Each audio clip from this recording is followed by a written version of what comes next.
Hola chicas, bienvenidas nuevamente a mi canal. Yo soy Nani y en el vídeo de hoy les comentaré qué hacer cuando sus rizos estén casi deshechos y tengan que salir ya, de volada.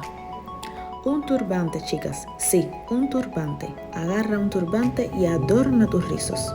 ¿Cómo hacerlo? Aquí te muestro.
Les recomiendo usar un turbante de un color llamativo, puede ser rojo, azul, amarillo, naranja, cualquier color. Lo importante es que toda la atención sea para tu rostro, tu turbante y tus rizos.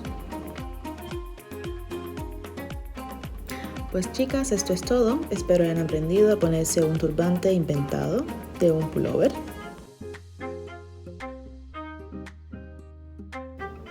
Si les gustó este video, regálenme un like, comenten, compartan con sus amigas para que aprendan también a ponerse un turbante y suscríbanse a mi canal. Chao, chao.